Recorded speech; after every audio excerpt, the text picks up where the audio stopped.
Autre chose maintenant, circuler en voiture, c'est un luxe pour certains d'entre nous.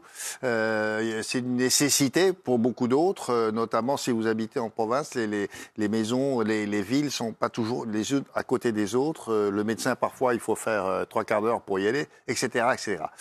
Mais nous sommes tous égaux quand il faut se garer, parce qu'il n'y a pas de place. Et puis le stationnement, ça coûte cher, ça aussi. Alors vous allez voir. Vous allez voir maintenant la solution. Allons-y. Et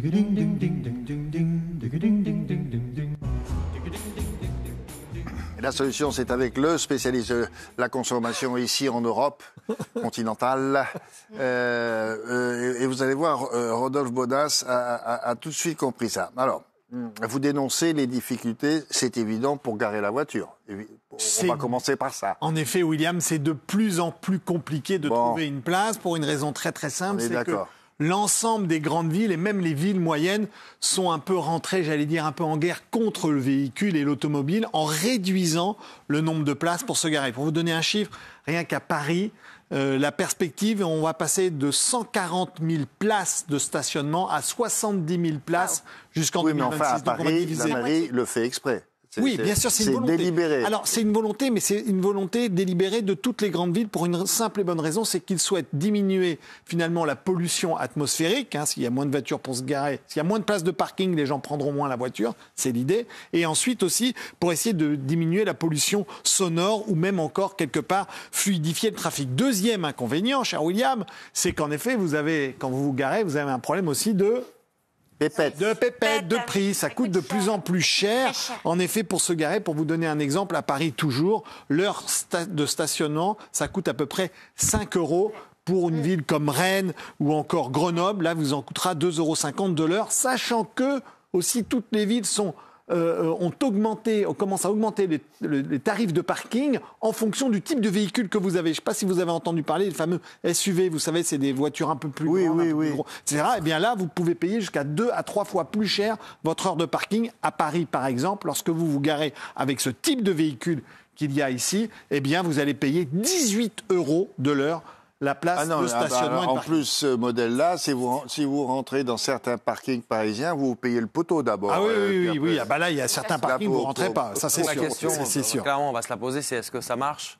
Alors, est-ce que ça marche ? J'allais dire que c'est un peu en demi-teinte. Tout d'abord, concernant le côté, je vois que Anthony est très circonspect. Non, mais parce qu'en fait, ce qu'on oublie de dire, c'est que dans certaines villes, le fait de faire ça, les gens ne vont plus en ville et les magasins ferment. Alors ça, c'est l'autre, en effet, conséquence. Tout d'abord, si on parle de pollution atmosphérique, oui, en effet, sur certaines villes, bien sûr, globalement, ça a diminué. En revanche, sur les villes comme Paris, Lyon, Marseille, malheureusement, on est encore au-dessus des seuils de l'Organisation mondiale de la santé. Concernant la fluidification du tarif, et là, c'est du trafic, pardon, pas du tarif aussi, parce que ça, on arrive, mais de la fluidification du trafic, là, c'est un petit peu difficile. Les résultats ne sont pas très bons. Pourquoi ? Parce que lorsque vous avez des difficultés à vous garer, vous restez plus longtemps dans votre voiture.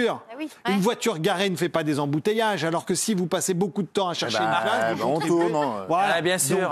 Donc, résultat des courses, le temps moyen pour se garer, par exemple, à Paris, pour trouver une place, c'est 16 minutes. Alors ça a été dénoncé. Bon, mais maintenant, comment on fait pour se garer ? Après la dénonciation... Non, parce que quelle est l'idée, sinon ? C'est quoi ? Cher William, après la dénonciation, les solutions. Oui, on y vient. En effet, les nouvelles... Vous vous présentez aux élections ? Oui, je me présente aux élections du parking. Alors oui, très vite pour vous dire qu'il y a des solutions qui existent. Une jeune start-up française s'est lancée à l'assaut de ces problématiques de parking, donc en lien et en correspondance avec les collectivités locales, et particulièrement à Paris, voire même le Grand Paris. Elles ont trouvé des solutions pour faire en sorte qu'avec votre smartphone, vous puissiez être connecté avec tous les parkings qui vous entourent, en vous indiquant en temps réel si oui ou non il y a une place. Alors lorsqu'on est face à des innovations comme ça, qu'est-ce qu'on fait chez nous ?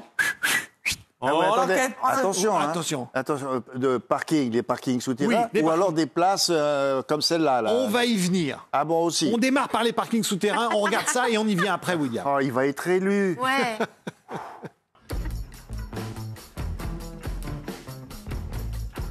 Manque d'emplacement, tarifs exorbitants, contraventions, s'il y a bien un sujet qui met tous les automobilistes d'accord, c'est celui du stationnement.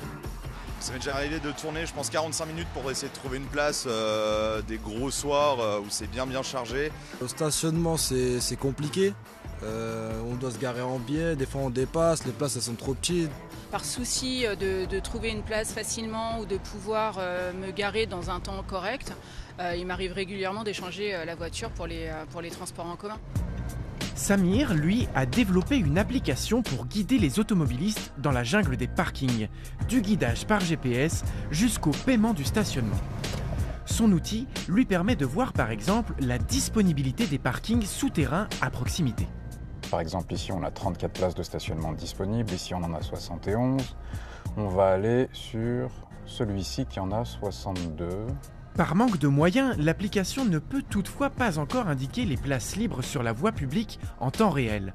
Zone de stationnement payant dans la rue, places handicapées, bornes de recharge pour voitures électriques et même les parkings souterrains, Samir et ses équipes recensent toutes les options possibles.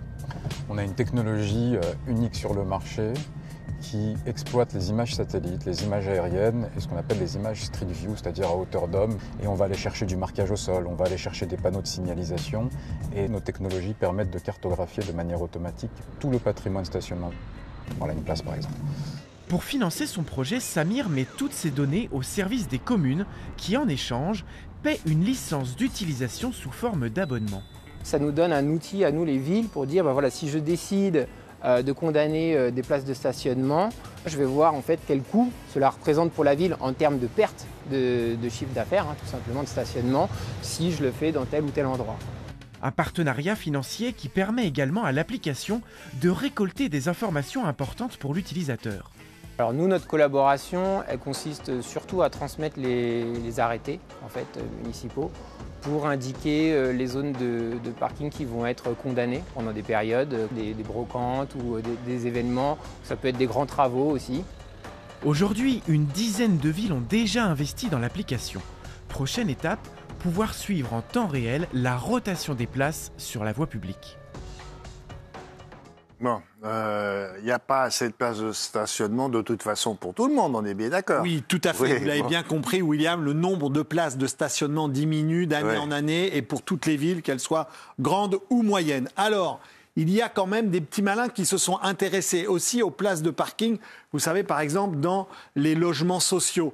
Eh bien, figurez-vous que actuellement, en France, lorsque vous construisez un immeuble, vous êtes dans l'obligation de construire des places de parking souterraines. C'est pour ça que les places de parking souterraines augmentent. Résultat des courses, eh bien, figurez-vous que 30% des places de parking souterraines sont inoccupées. Donc, qu'est-ce qui se passe? Il y a des petits malins qui ont inventé une application qui s'appelle ZenPark, YesPark ou OnePark. Je les cite parce que c'est très intelligent, qui recense les places de parking qui sont entre guillemets dédiées à ces immeubles et souterraines que vous pouvez activer à la demande, soit au mois, soit à l'année, et donc du coup bénéficier, allez vous garer quelque part, j'allais dire chez les gens, comme ça, au dernier moment.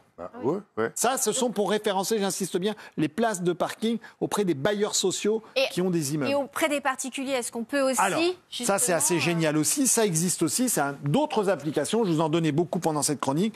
Parcadom ou bien prends-ma-place.fr, et bien là l'idée c'est carrément des particuliers qui finalement, souvent avec des prix qui défient toute concurrence, ça peut être jusqu'à presque 50, 60, 70% moins cher que ce que vous trouvez dans un parking traditionnel. En fait, vous rentrez dans un parking chez un privé qui dit je ne suis pas là, mon véhicule est ailleurs, ma place est libre, allez-y, profitez-en. Mais payé. C'est payant. Alors, c'est payant. C'est payant. Oui, en revanche, c'est pas cadeau. Mais 70% moins cher quand même. Ah oui, quand même. Ça vaut vraiment le coup. Et là, vous pouvez ouvrir souvent les portes de parking avec le smartphone. Ah oui, parce qu'il faut rentrer parfois dans un cadre privé. Exactement, vous rentrez chez un privé. Voilà. Donc du coup, vous avez beaucoup d'initiatives et d'innovations pour aller garer votre voiture à pas cher et un peu partout. Bon, on vote pour toi. Voilà. Vive le parking. Ça a l'air bien. Bon, on verra. Si ça vous plaît, dites-le nous.